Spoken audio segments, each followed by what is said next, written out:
It was around 11:45 p.m. when I finally left my cousin's house in rural Arkansas. I had stayed way later than I meant to, but the conversation was good and the whiskey was better. I had a 3-hour drive ahead of me back to Memphis, and even though I was tired, I figured a strong cup of gas station coffee and some late-night tunes would keep me company. About an hour in, I was somewhere on Highway 49, a narrow 2-lane road that cut through woods so thick they looked like black walls on either side of me. No streetlights, no towns, barely even other cars, just me, the stars, and the low hum of tires on asphalt. I remember glancing at the clock. 1 a.m., that's when I saw her. Just a flicker at first, out of the corner of my eye. Standing on the shoulder, barely lit by my high beams. A woman, pale skin, dark dress, long black hair hanging like a curtain around her face. I hit the brakes harder than I should have, heart punching through my chest as my car fishtailed slightly before coming to a stop. I reversed about 50 feet, heart still racing. I don't know why. Something in me just felt off, but I told myself maybe she needed help. It was the middle of nowhere. She was gone. My headlights panned across the trees, empty. I rolled down my window and called out, "Ma'am, are you okay?" Silence. The kind that's too quiet. Like the woods themselves were holding their breath. I waited another few seconds before muttering, "Hell no," and started driving again, telling myself it was exhaustion or a trick of the light. Maybe both. But 10 minutes later, I nearly drove off the road. Because she was there again. Same woman. Same spot on the side of the road. Same vacant stance, like she was waiting for something or someone. I slammed the brakes again, but this time I didn't stop.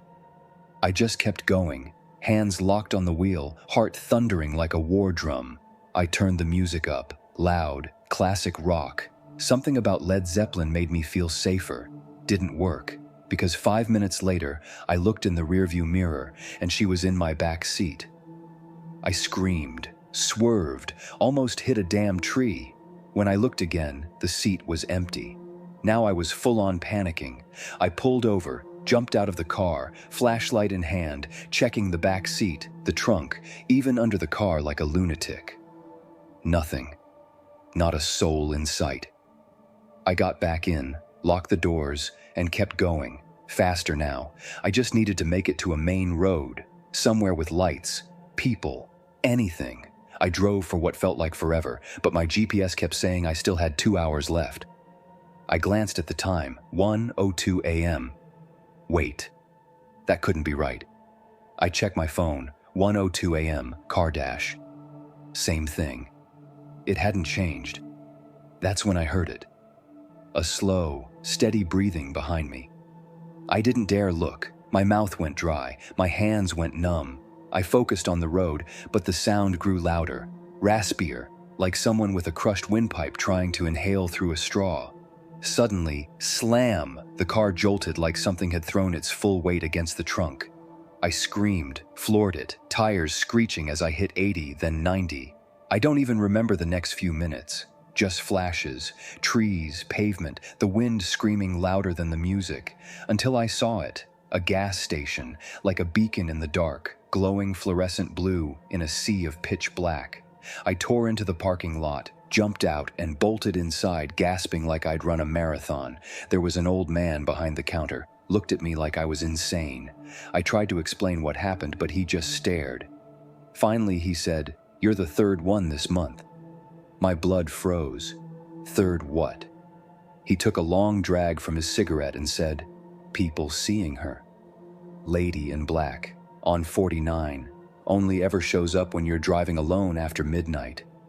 I asked him what happens to the others. He didn't answer. Instead, he gestured toward a bulletin board behind him. Taped to it were 3 photos. Faces, smiling, normal. Below them, missing posters.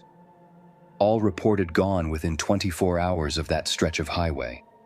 I looked at him, terrified. Do they ever come back? He crushed the cigarette under his thumb and just shook his head. I stayed there for an hour, till the sun came up, till I could feel heat on my face and see shadows cast by real living things. When I finally got back in the car, I checked the time. It was 6:47 a.m., but my dashboard still said 1:02 a.m. I never took that road again. And now, every time I drive at night, I keep the back seat empty and the rearview mirror covered. Because once you see her, she remembers you.